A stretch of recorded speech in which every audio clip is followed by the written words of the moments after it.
성경을 읽다 보면 냉탕과 열탕을 왔다 갔다 하는 것 같은 느낌을 받을 때가 있습니다.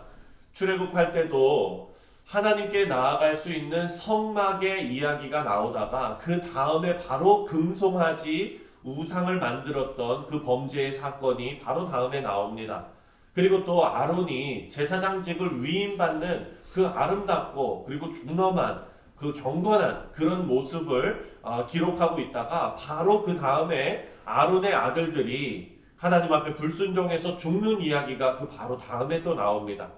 오늘 본문에서도 어제까지는 하나님께서 이스라엘 백성들을 저주하려고 하는 손길을 하나님께서 막으시고 그 저주의 입을 축복의 입으로 바꾸시는 그런 하나님의 모습, 거부할 수 없는 하나님께서 작정하고 주시는 은혜와 축복에 대해서 기록하고 있는데 오늘 본문에서는 그런 이스라엘 백성도 심판받을 수 있다는 것을 또 보여주고 있습니다. 이제 25장에 들어와서 이스라엘이 하나님 앞에 범죄하는 모습이 기록되어져 있는데요. 하나님께서는 이스라엘을 지금까지 지켜주셨습니다. 그리고 이스라엘을 저주하기 위해 고용된 주술가 그 발람의 입을 통해서 이스라엘을 축복하는 말을 쏟아내게 하셨습니다. 그런데 그런 이스라엘이 모압 여인들과 음행을 하고 바알을 숭배하면서 하나님을 버리는 그런 장면이 기록되어져 있습니다. 그런데 우리가 알아야 할 것은 이 사건 배후에 누가 있느냐? 바로 그 점술과 발람이 배후에 있다는 것을 우리가 알게 됩니다. 나중에 가서 묵상하겠지만 그 사실이 나중에 31장에 가면은 나옵니다. 발람이 어떻게 했는지 자세히 나오지는 않지만 모략을 써서 혹은 주술을 써서 모압 왕 발락을 도왔던 것 같습니다. 그래서 이스라엘이 남자들, 그 이스라엘의 남자들이 성적으로 타락하게 만들고 모압 여자들과 음행하도록 만들었습니다. 1절 말씀을 보니까 이스라엘이 시딤에 머물러 있더니 그 백성이 모압 여자들과 음행하기를 시작하니라. 가나안 땅을 정복하고 아주 중요하고 귀한 일을 지금 진행 중에 있는데 이스라엘 사람들이 모압 여자들에게 빠져서 음행을 한 것입니다. 성적인 타락은요, 여러분 그 자체로도 문제이지만 이런 범죄는 올바른 판단력을 마비시키고 그리고 또 다른 죄로 연결시킵니다. 2절과 3절을 함께 읽겠습니다. 2절과 3절 시작. 그 여자들이 자기 신들에게 제사할 때에 이스라엘 백성을 청하되 백성이 먹고 그들의 신들에게 전함으로 이스라엘이 바알브올에게 가담한지라 여호와께서 이스라엘에게 진노하시니라. 아멘. 여기 보니까 그 여자들이 누굽니까? 바로 이스라엘 백성들과 음행했던 모압 여자들이죠. 그 여자들이 자기 신들에게 제사할 때에 이스라엘 백성들을 청하매 모압 여자들과 음행을 저지른 이 범죄는 이스라엘 백성들의 판단력을 완전히 마비시키고 죄의 길로 더 빠져들게 했습니다. 그래서 결국 하나님께서 이스라엘 백성들에게 명령하신 10계명 중에 가장 첫 번째 계명이 뭡니까? 바로 나 외에 다른 신을 섬기지 말라인데 그것을 범하게 만들었습니다. 바알신을 숭배하는 큰 범죄를 저지르게 된 것입니다. 우리 사랑하는 성도님들, 죄는요 또 다른 죄를 낳고 그리고 그 죄는 또 다른 죄로 연결된다는 것을 말씀을 통해서 우리가 살펴보고 있습니다. 그리고 인간은 스스로 이런 죄를 의지로 끊어낼 수 있는 능력이 우리에게는 없습니다.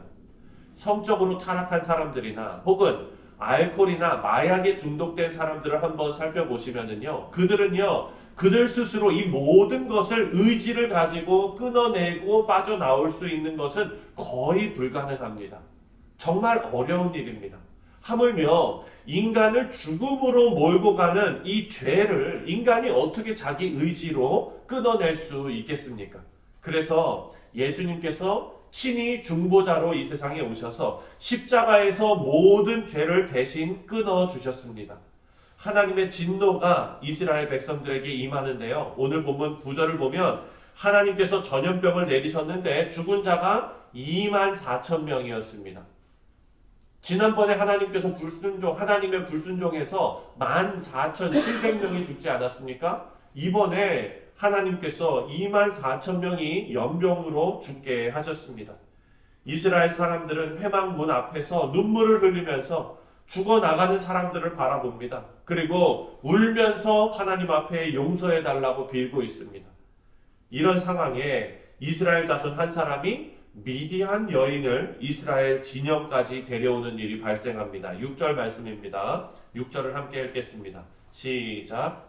이스라엘 자손의 온 회중이 회막문에서 울 때에 이스라엘 자손 한 사람이 모세와 온 회중의 눈앞에 미디안의 여인을 데리고 그의 형제에게로 온지라. 지금 사람들이 하나님의 진노하심으로 인해서 죽어나가고 있는 상황입니다. 그래서 모두가 두려움에 떨면서 회막 앞에서 울고 있는데 어떤 사람이 모세와 그 모든 사람들 앞에 당당하게 한 여인을 데리고 지금 지나가고 있는 겁니다. 바로 이방 여인 미디안 여인을 데리고 그 형제에게로 돌아왔다라고 말합니다. 그리고 이스라엘 남자들의 음행으로 사람들이 24,000명이나 죽었는데 진정한 회개가 없이 심판의 현장에서 또다시 죄를 범하고 있는 것입니다. 그 음행의 현장에 아론의 손자 비느하스가 창을 들고 들어갑니다. 7절과 8절 함께 읽겠습니다. 7절 8절 시작. 제사장 아론의 손자 엘르아살의 아들 비느하스가 보고 회중 가운데에서 일어나 손에 창을 들고 그 이스라엘 남자를 따라 그 막사에 들어가 이스라엘 남자와 그 여인의 배를 꿰뚫어서 두 사람을 죽이니 연병이 이스라엘 자손에게서 그쳤더라. 우리 사랑하는 성도님들, 죄가 이렇게 무섭습니다. 인간이 범하는 죄는 우리의 양심을 마비시켜서 심판이 임하고 있는 중에도 또 다른 죄를 짓도록 만듭니다. 하나님께서 비느하스의 이 열심과 의분을 보시고 이렇게 말씀하십니다. 11절에 보니까 11절 시작. 제사장 아론의 손자 엘르아살의 아들 비느하스가 내 질투심으로 질투하여 이스라엘 자손 중에서 내 노를 돌이켜 내 질투심으로 그들을 소멸하지 않게 하였도다. 이 말씀을 보면 하나님께서는 질투하시는 하나님이시다라고 기록합니다.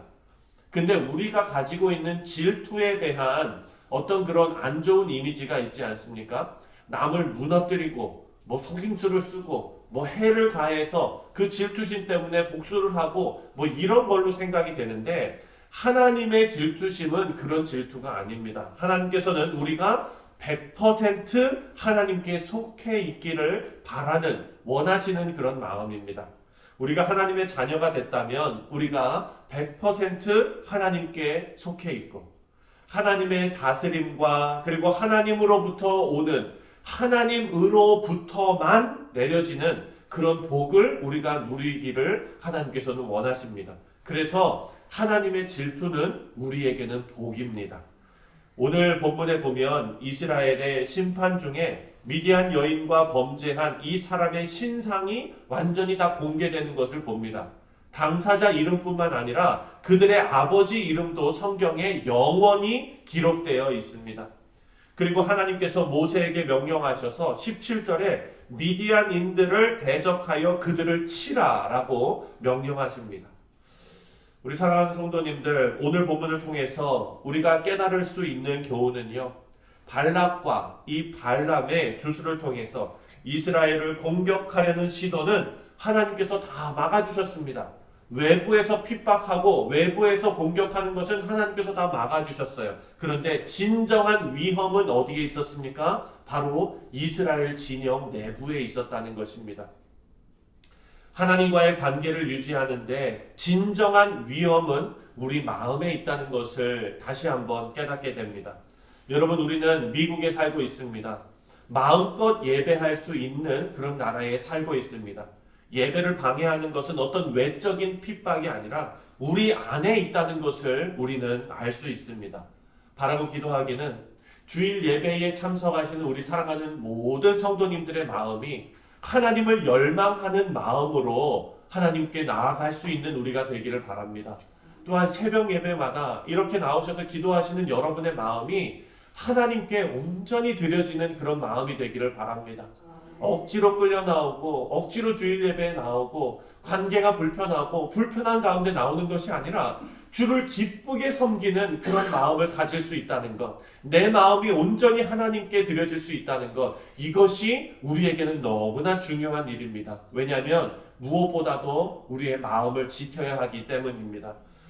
바라고 기도하기는 우리 모두가 우리의 마음을 다스려서 온전히 하나님께 우리의 인생과 마음을 드리시는 귀한 성도님들 다 되시기를 주님의 이름으로 축원드립니다.